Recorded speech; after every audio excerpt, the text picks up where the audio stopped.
기도하겠습니다. 여호와여, 주의 말씀대로 주의 종을 선대하셨나이다. 내가 주의 계명들을 믿었사오니 좋은 명철과 지식을 내게 가르치소서. 고난당하기 전에는 내가 그릇 행하였더니 이제는 주의 말씀을 지키나이다. 거룩한 성일, 주님의 백성들이 한자리에 모였습니다. 인생의 주인이 하나님이시기에 하나님을 예배하러 모였습니다. 드려지는 예배가 신령과 진정한 예배가 되게 하시고 각 심령 위에 성령의 충만한 역사가 있게 하시며 이곳에 주님이 영광 가운데 임재하여 주옵소서. 우리 주 예수 그리스도의 이름으로 기원하옵나이다. 아멘.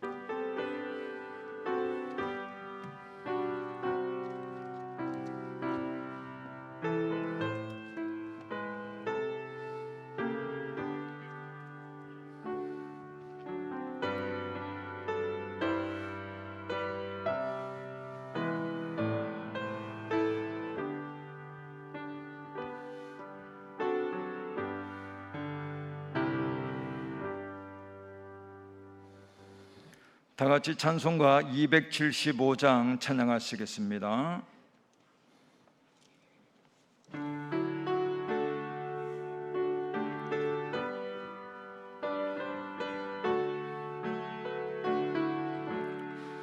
날마다 주와 멀어져 그 크신 사랑 버리고 방탕한 길로 가다가 어머니 기도 못 잊어 나 집에 돌아갑니다. 어머니 기도 못 잊어 새 사람 되어 살려고 나 집에 돌아갑니다.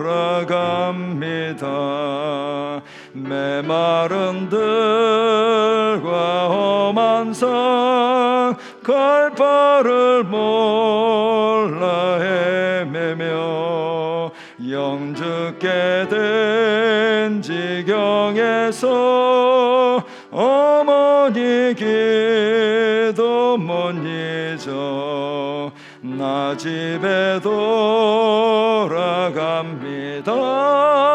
어머니 기도 못 잊어 새 사람 되어 살려고 나 집에 돌아갑니다.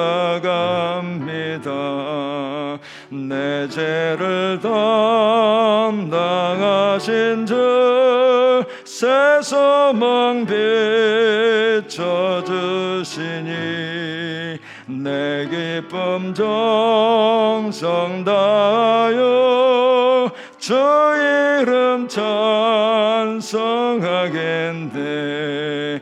나 집에 돌아갑니다.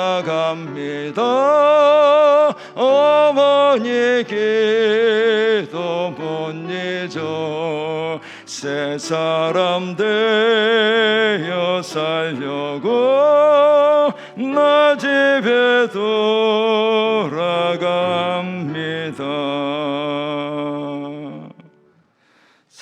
사도신경으로 우리의 신앙을 고백하겠습니다. 나는 전능하신 아버지 하나님 천지의 창조주를 믿습니다. 나는 그의 유일하신 아들 우리 주 예수 그리스도를 믿습니다. 그는 성령으로 잉태되어 동정녀 마리아에게서 나시고 본디오 빌라도에게 고난을 받아 십자가에 못 박혀 죽으시고 장사된 지 사흘 만에 죽은 자 가운데서 다시 살아나셨으며 하늘에 오르시어 전능하신 아버지 하나님 우편에 앉아 계시다가 거기로부터 살아있는 자와 죽은 자를 심판하러 오십니다. 나는 성령을 믿으며 거룩한 공교회와 성도의 교제와 죄를 용서받는 것과 몸의 부활과 영생을 믿습니다. 아멘.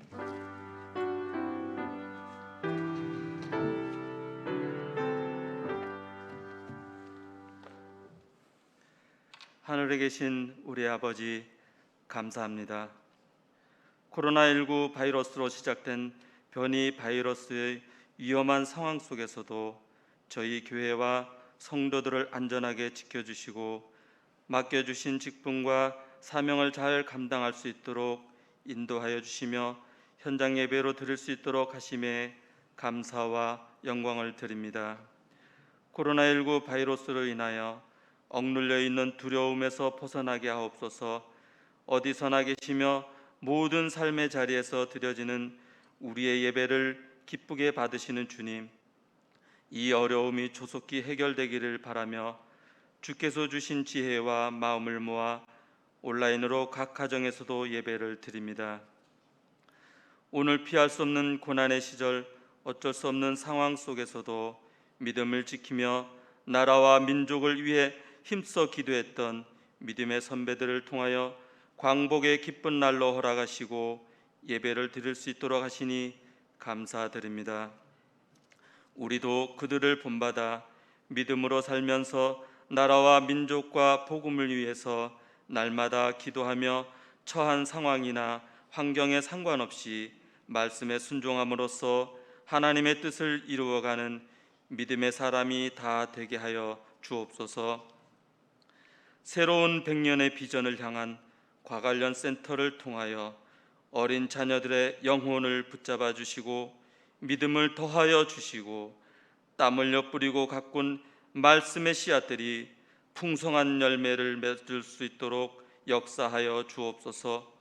코로나19가 종식되고 다시 모여 함께 예배드리는 그날에 많은 아이들로 차고 넘칠 수 있도록 역사하여 주옵소서.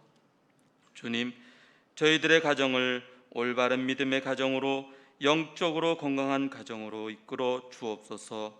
기도를 통하여 하나님과의 관계를 멀게 하는 모든 것들이 끊어지며 자녀들이 어둠의 세력에 빠지지 않고 영적으로 건강할 수 있도록 도와주옵소서.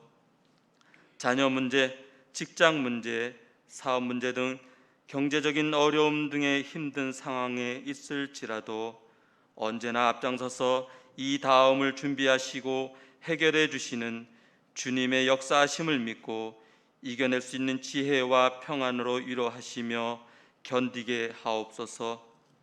말씀을 듣습니다. 말씀을 대언하시는 위임 목사님, 여러 가지로 불편하고 힘든 환경 속에서도 성령님의 인도하심으로 강건하게 붙잡아 주시며 늘 새 힘과 능력으로 채워 주옵소서. 말씀을 통하여 저희들에게 생명의 양식으로 충만케 하옵소서. 저희들의 영혼은 목마르고 주의 말씀으로 허기집니다. 주의 말씀만이 우리의 양식이며 생명의 양식인 줄 믿습니다. 영적으로 게으르지 않고 무뎌지지 않도록 도와주시고 성령으로 충만할 수 있도록 이끌어 주옵소서. 건강한 교회로 하나님의 꿈과 비전을 실천하는 광릉내 교회로 이끌어 주심에 감사드리며 오늘도 우리와 함께 하시는 주님, 언제 어디서든 어느 상황과 환경 속에서도 주님께 돌아가 우리와 동행하시는 주님을 믿고 의지하게 하옵소서. 내게 능력 주시는 자 안에서 내가 모든 것을 할 수 있느니라. 오늘 이 하루도 살아있음에 감사드리며 주님 마음으로 살게 하옵소서. 거룩하신 예수님 이름으로 기도합니다. 아멘.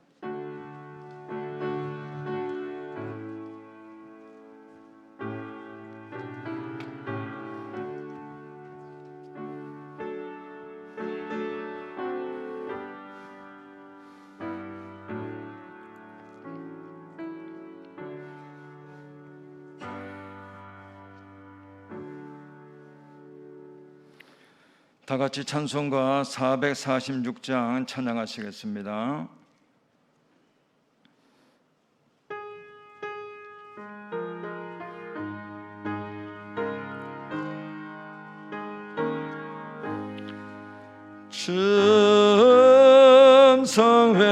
춘성회는 참 기쁨 없도다. 날 사랑하신 주 계시옵소서. 기쁘고 기쁘도다 항상 기쁘도다 나 주께 왔사오니 복주옵소서. 나 주께 왔으니 복주시옵소서. 주와 함께 계시며 큰 시험이기네. 기쁘고 기쁘도다 항상 기쁘도다 나 주께 왔사오니 복주옵소서.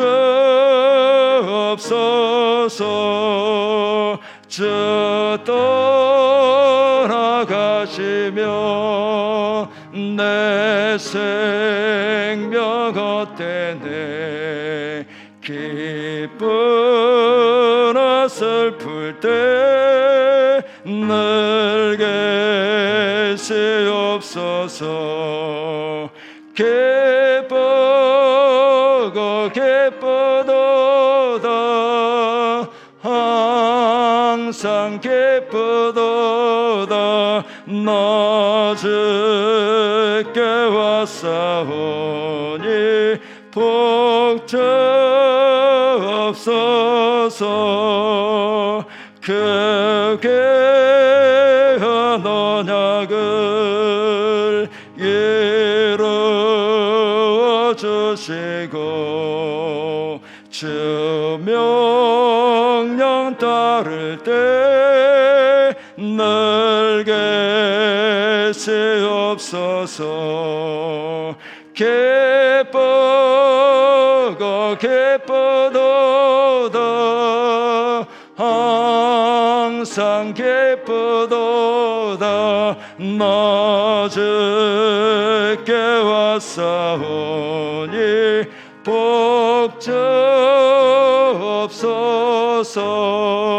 복주옵소서.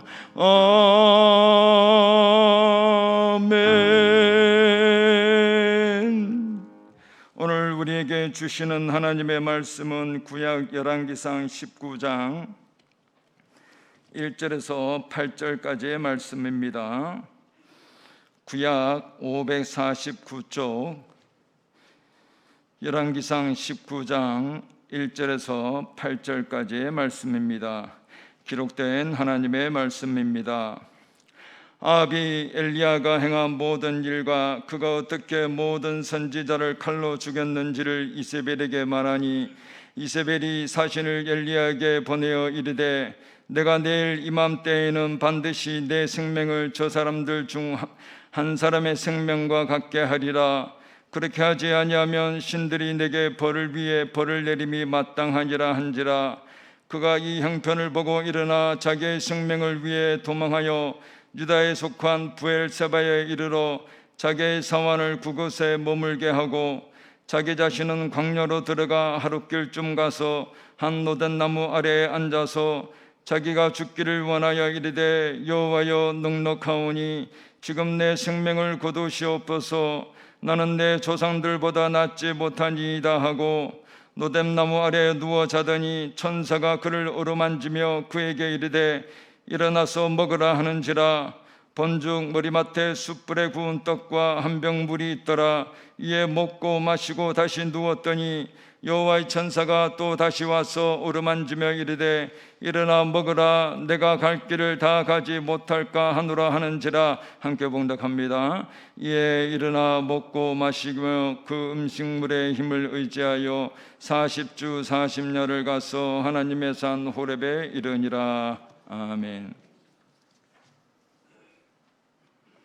기도합니다.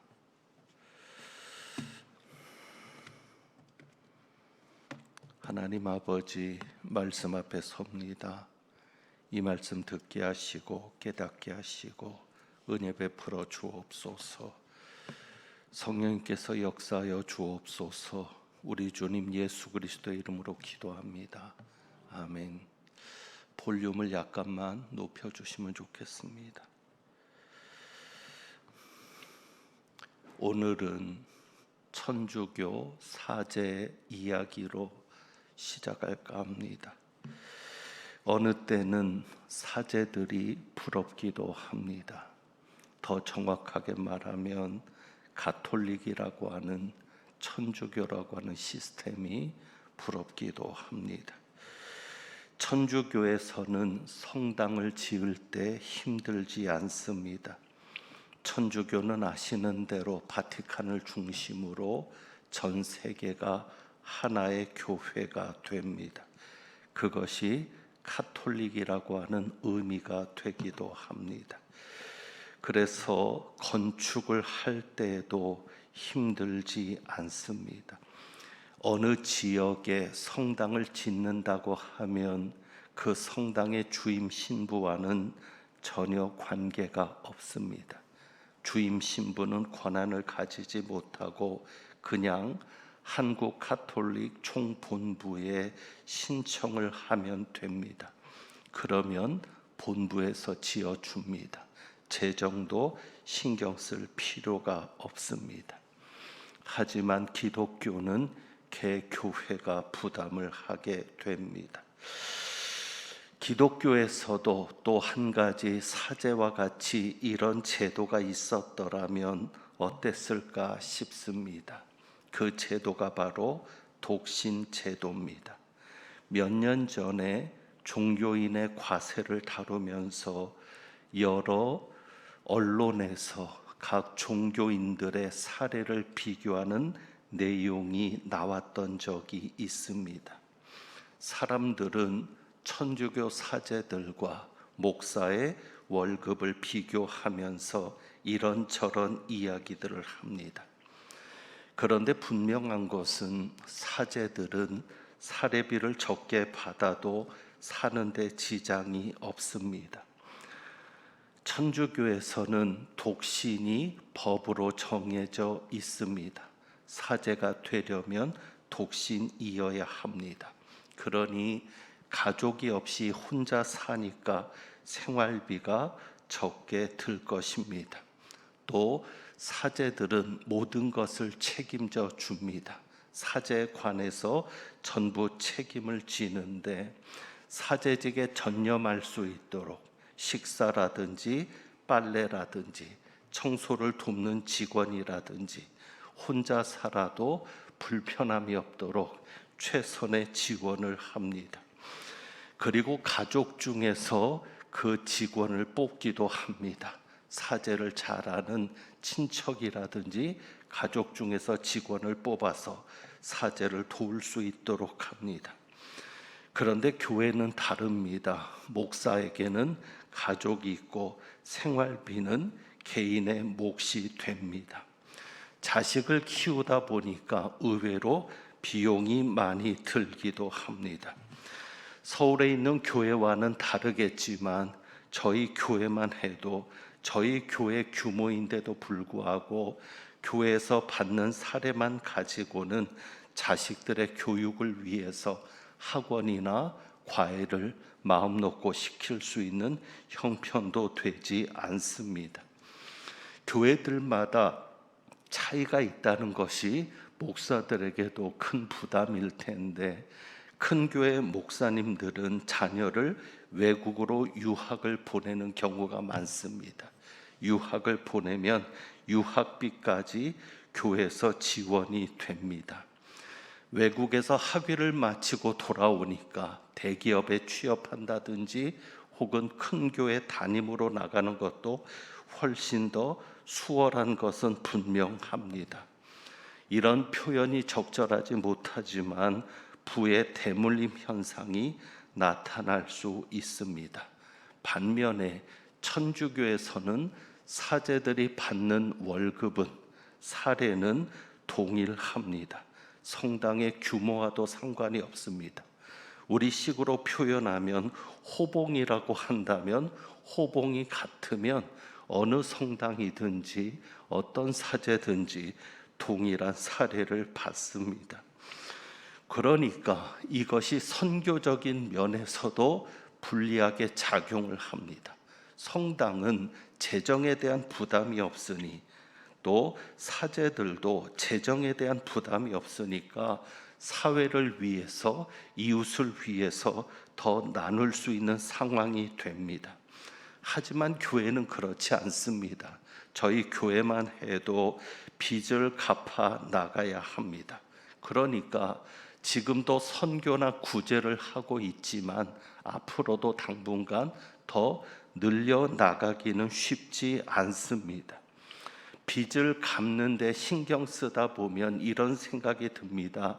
이것이 교회가 맞나? 교회가 이렇게 빚만 갚다가 주님 앞에 서야 하나라는 생각도 되고, 목회자로서 생활을 걱정하다 보면 이것이 목사가 맞는가 싶습니다. 그러니까 사제는 혼자이니까 사제의 독신법을 정한 그 의미가 있습니다. 의도가 있습니다. 그 의도대로 사제직에 전념할 수 있게 되는데, 그것을 보면 부러운 마음도 듭니다. 또 한 가지가 있습니다. 사제는 독신이니까 이 세상을 떠날 때도 부담이 없습니다. 그러니까 오늘 4절에 나오는 이 엘리야와 같은 기도도 언제든지 가능합니다. 4절을 봅니다. 엘리야가 하나님 앞에 이렇게 기도하죠. 자기가 죽기를 원하여라고 합니다. 성경이 분명하게 자기가 죽기를 원하여 이르되 하면서 이렇게 기도합니다. 여호와여, 넉넉하오니 지금 내 생명을 거두시옵소서. 나는 내 조상들보다 낫지 못하니이다. 그러니까 엘리야가 이렇게 기도합니다. 여호와여, 넉넉하오니 지금 내 생명을 거두시옵소서. 만약에 혼자 산다면 얼마든지 이런 기도가 가능할 겁니다. 그런데 목사는 이런 기도가 쉽지 않습니다.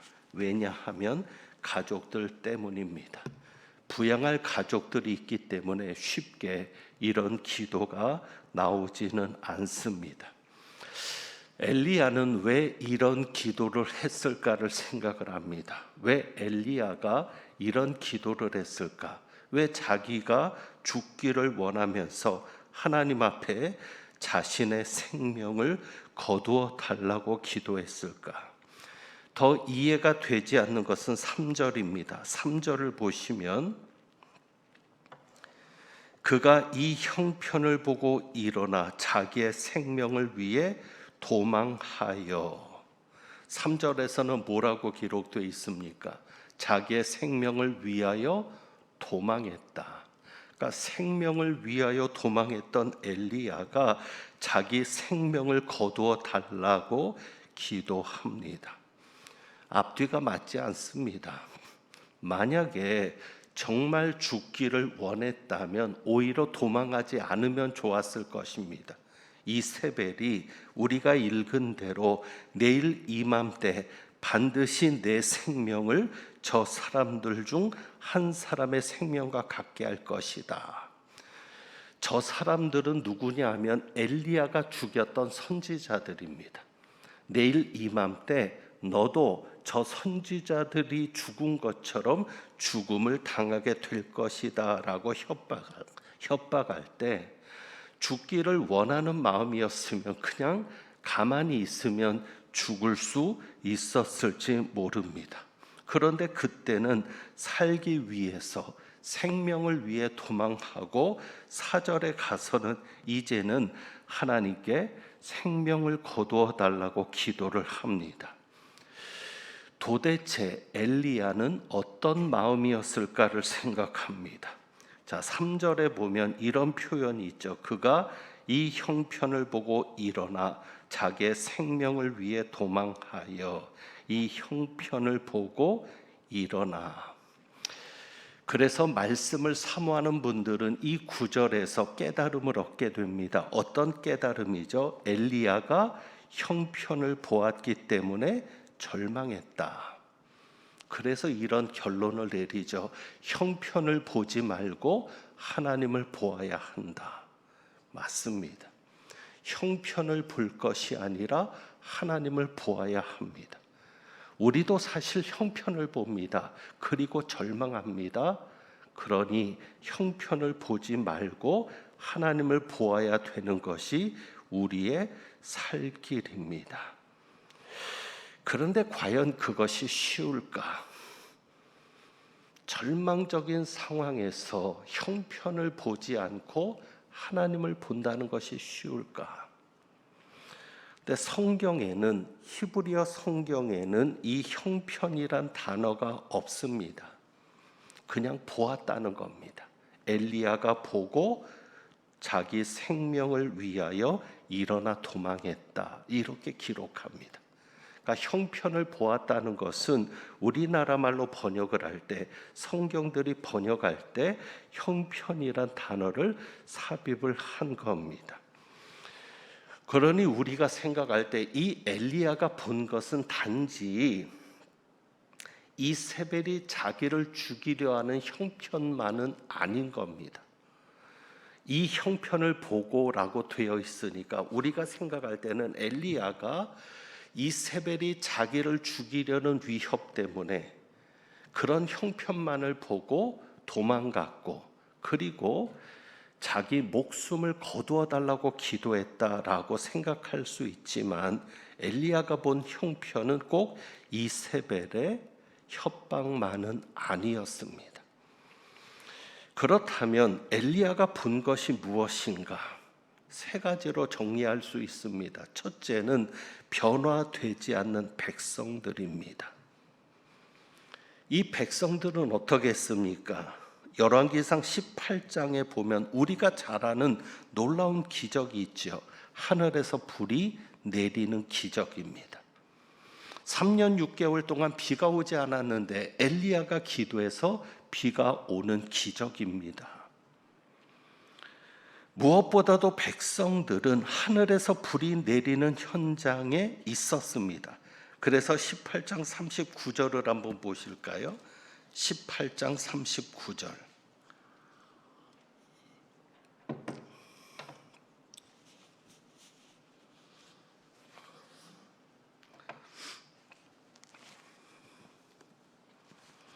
모든 백성이 보고 엎드려 말하되 여호와 그는 하나님이시로다. 여호와 그는 하나님이시로다 하니.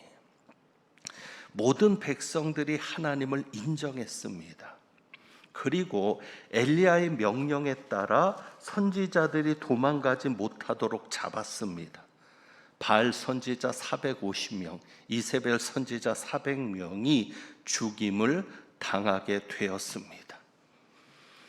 분명히 그들은 그는 하나님이시로다, 여호와 그는 하나님이시로다라고 고백했지만 과연 백성들이 달라졌을까? 달라지지 않았습니다.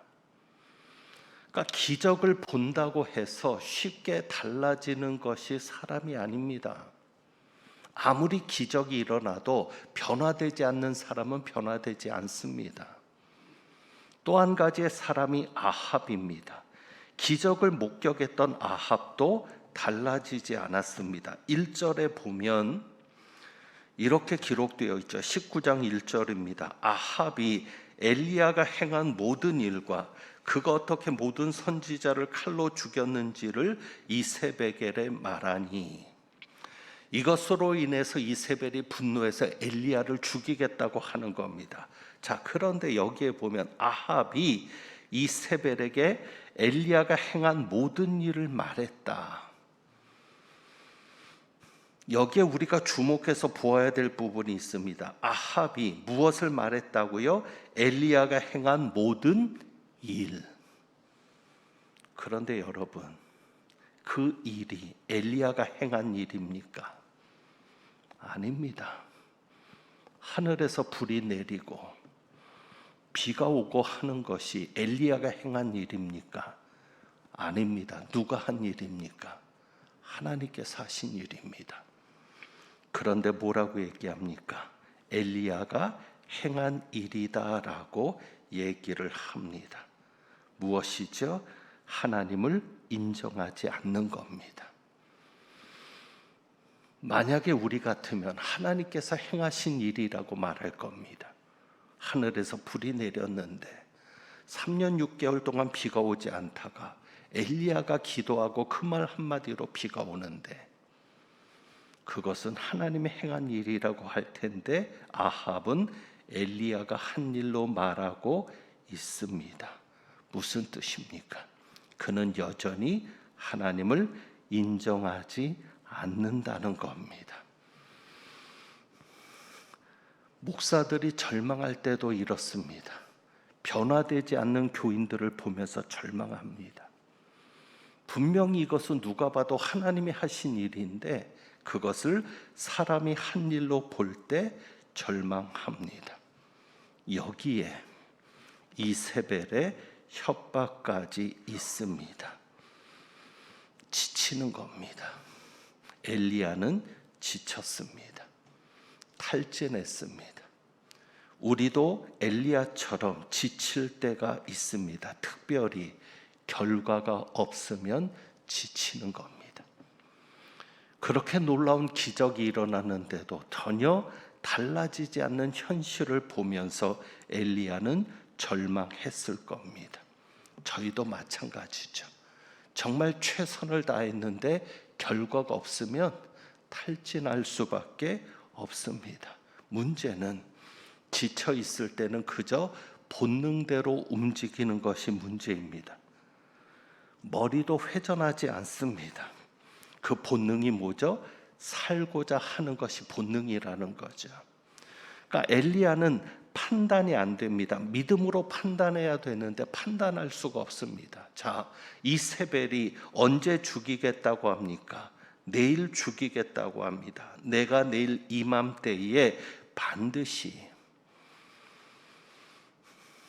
만약에 죽이려고 했다면 당장 죽여야 했을 겁니다. 그런데 내일 죽일 거다. 내일 이맘때 시간까지 정해줍니다. 그 얘기는 무엇입니까? 그냥 협박인 겁니다. 그런데 판단이 안 됩니다. 만약에 엘리야가 변화되지 않는 것을 보면서 절망하지 않았더라면 하나님을 보게 될 수도 있었습니다. 그래서 엘리야는 기도합니다. 하나님에게 자기 생명을 거두어 달라고 기도합니다. 이것은 단지 자기를 죽여달라는 기도만이 아닙니다.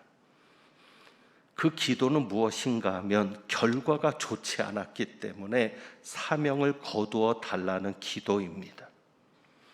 엘리야는 지금 하나님의 기적이 일어났는데도 전혀 변화되지 않은 백성들, 아합 그리고 이세벨, 분명히 그들이 하나님의 기적을 보았다면 우상을 버리는 것이 당연하고 하나님께로 돌아오는 것이 당연할 텐데 전혀 변화되지 않는 그들을 보면서 생각한 겁니다. 무엇을 생각합니까? 내가 부족해서 그렇다. 자신이 부족해서 그렇다고 생각합니다. 그래서 4절을 보면 이렇게 말하죠. 여호와여 넉넉하오니 지금 내 생명을 거두시옵소서. 나는 내 조상들보다 낫지 못하니이다. 자신이 부족해서 이러한 변화가 일어나지 않았다고 생각하니까 이제는 자신의 생명을 거두시면서 자신의 사명을 끝내게 해달라는 기도입니다. 왜요? 죽음이라는 게 무엇입니까? 사명이 끝나면 하나님이 데려가시는 것이니까. 그래서 이제 자기를 데려가 달라는 기도는 그겁니다. 하나님, 저는 부족해서 이런 결과가 나오지 못했으니 이제 여기서 내 생명을 거두셔서 내 사명이 끝날 수 있게 해달라고. 그래서 보시면 16절에 가서 보시면 16절이요. 19장 16절에 보면 하나님께서 엘리야에게 세 가지를 분부하시는데 그 중에 하나가 뭐냐면 사밧의 아들 엘리사에게 기름을 부어 너를 대신하여 선지자가 되게 하라. 하나님께서 엘리야를 회복시키신 후에 주셨던 세 번째 명령이 뭐냐면 후계자를 세우라는 겁니다. 그래서 하나님이 엘리사를 언급했던 것입니다. 왜? 자기가 부족해서 좋은 결과가 나오지 못했으니까 이제 자기는 데려가시고 더 나은 사람을 세워서 하나님의 일을 이루시라고 하는 그 속마음이 엘리야에게 있던 겁니다. 그래서 하나님이 엘리사를 언급하셨던 것입니다. 오늘 말씀의 제목이 꼬리를 무는 이야기입니다. 특별한 의미는 없습니다. 그저 건축에 대해서 기도하다가 독신에 대한 생각이 들었고 사제들에 대한 생각이 먼저 들었죠. 건축을 놓고 기도하다 보니까 성당이라든지 사제들에 대한 생각이 들었고 그러다가 꼬리를 물어서 독신에 대한 생각이 들었고 혼자이니 이 세상을 떠나는 것이 얼마나 수월할까 하는 엘리야의 기도가 생각이 났습니다. 그리고 엘리야의 기도를 가지고 기도하던 중 하나님이 새롭게 정리하시는 것들로 오늘 말씀을 정리해 보았습니다. 오늘 8.15입니다. 우리에게는 굉장히 중요한 날입니다. 그런데 저는 8.15에 대한 이야기를 하지 않았습니다. 그저 여러분에게 기도를 부탁하고 싶습니다. 8.15로 인해 염려되는 부분들도 있습니다. 방송에서도 지금 계속 그 염려가 나오고 있는데 교회들마다 의견들이 다릅니다. 그것도 목사가 힘든 부분들입니다. 그리고 요즘 참 우스운 것이 있습니다. 목사가 교인들을 향해서 교회에 나오지 말라고 부탁합니다. 몇 명까지만 나올 수 있으니 나오지 않으셨으면 좋겠습니다. 교회가 점점, 목사가 점점 이상해집니다. 그러다 보니 8.15가 중요한 것이 아니라 목사를 위한, 교회를 위한 기도를 부탁해야 했습니다. 솔직하게 말씀드리면 점점 자신감이 떨어져 갑니다. 과연 내가 잘 감당할 수 있을까? 코로나로 인해서 이런 현실들을 보면서 정말 내가 잘 감당할 수 있을까? 여러분, 한 교회를 무너뜨리는데 마귀가 표적을 삼는 것이 목사입니다. 목사가 무너지면 교회가 무너집니다. 목사가 살아야 교회가 살고 교회가 살아야 가정도 삽니다. 여러분도 지치지 않기를 바랍니다. 달라지지 않는 현실, 변화되지 않는 현실, 정말 최선을 다했는데도 그대로인 현실을 보면서 지치지 않기를 바라고 목사와 교회를 위해서도 더욱더 기도해 주시기를 부탁드립니다. 기도하겠습니다.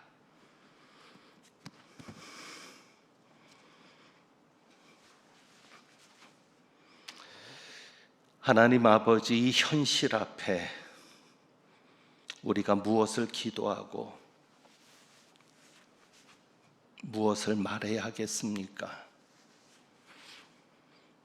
교회라서 어려운 부분들이 참 많습니다. 하나님 살피시고 불쌍히 여기셔서 하루빨리 이 고난을 끝내시고 교회는 교회답게, 목사는 목사답게, 성도는 성도답게 하셔서 교회가 살아나 이 나라 이 민족이 사는 역사가 있게 하여 주옵소서. 모든 것을 주님께 맡깁니다. 이 고난이 속히 끝나게 하옵소서. 우리 주님 예수 그리스도의 이름으로 기도합니다. 아멘. 찬송 드립니다. 찬송가 484장 찬송합니다.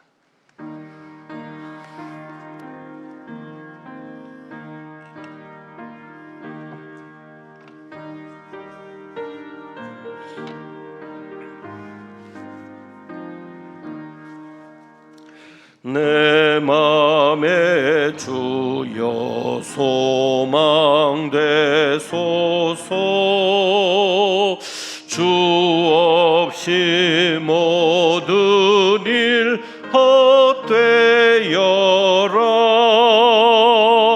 밤에나 낮에나 주님 생각, 잘 때나 깰 때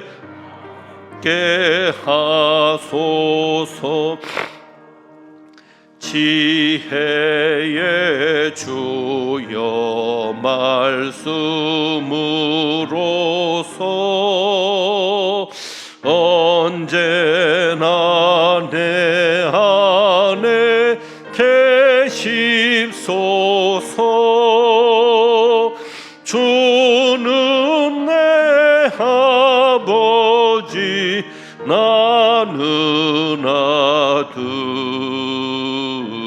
주 안에 내가 늘 함께하네. 세상의 영광 나 안 보여도 언제나 주님은 나의 기억. 주님만 내 맘에 계시오니 영원한 주님 참 귀하셔라. 아멘. 영원한 주님 내 승리의 주, 하늘의 기쁨을 주옵소서.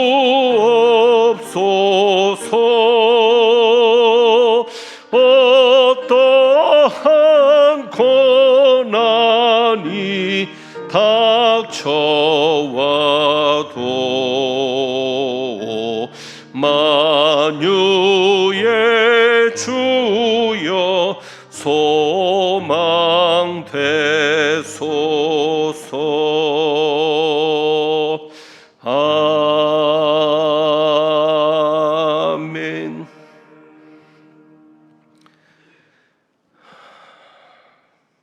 기도합니다. 우리의 형편과 처지를 아시는 주님, 어려움 중에도 주님만을 소망으로 삼는 귀한 예물을 주님 앞에 드립니다. 언제나 주님께서 소망 되셔서 예물 드린 가정마다 손길마다 아버지로 인해 나타나는 놀라운 역사들을 날마다 경험하는 은혜가 있게 하옵소서. 8.15 광복의 기쁨처럼 우리 각개인의 삶에도 자유와 평화가 임하는 복된 역사가 있게 하옵소서. 우리 주님 예수 그리스도의 이름으로 축복하며 기도하옵나이다. 아멘. 교회 소식을 말씀드립니다. 주보를 참고합니다. 교회학교 여름 성경학교가 날짜들이 정해졌습니다. 우리 유년부, 초등부, 소년부 날짜들이 정해졌는데 여러분 보시고 기도 부탁드리고, 히라 카페가 이제 새롭게 오픈할 준비를 하고 있습니다.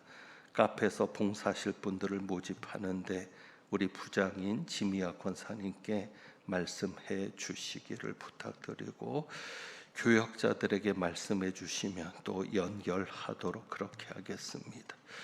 우리 김명진 목사님께서 이번 주간과 다음 주 금요일까지 휴가를 다녀오시게 됩니다. 잘 쉬시고 회복할 수 있도록 기도를 부탁드립니다.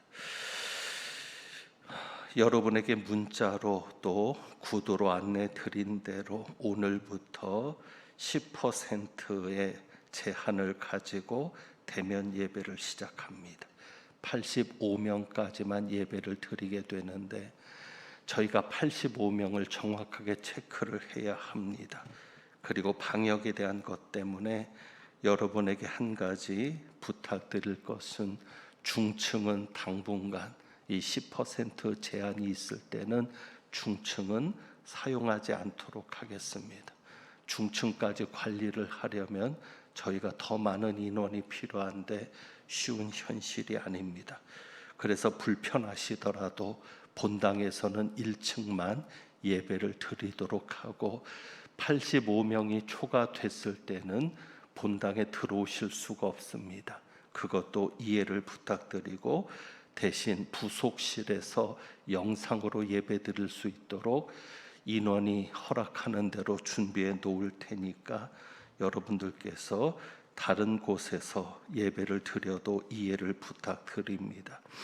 그래서 한 가지는 2부하고 3부는 인원이 많이 옵니다.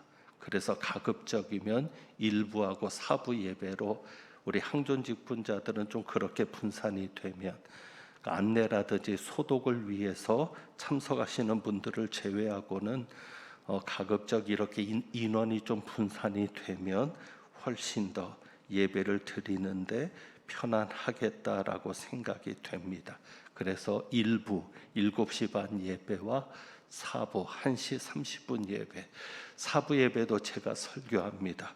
그래서 4부 1시 반 예배 이렇게 좀 분산해서 예배를 드릴 수 있도록 협조를 부탁드리고 혹시 출입이 안 되더라도 또 본인의 생각대로 원하지 않는 일이 있다 하더라도 특별한 상황이니까 이해해 주시기를 다시 한번 부탁드리고 안내하는 분들의 또 우리 교역자들의 지시 이런 안내에 잘 협조해 주시기를 부탁드립니다. 축도하겠습니다. 하나님은 내게 복을 주시고 너를 지키시기를 원하며 하나님은 그의 얼굴을 내게 비추사 은혜 베푸시기를 원하며 하나님은 그 얼굴을 내게로 향하여 드사 평강 주시기를 원하노라. 오늘도 말씀을 통하여 하나님을 바라보고 하나님을 통해서 힘을 얻어서 절망이 희망으로 소망으로 기쁨으로 바뀌는 은혜 가운데 동참하기를 사모하며 나아가는 주님의 모든 백성들 위에 우리 주님 예수 그리스도의 은혜와 아버지 하나님의 사랑하심과 성령님의 교통하시며 충만케 하심이 이제부터 영원까지 함께 하시기를 축원하옵나이다. 아멘.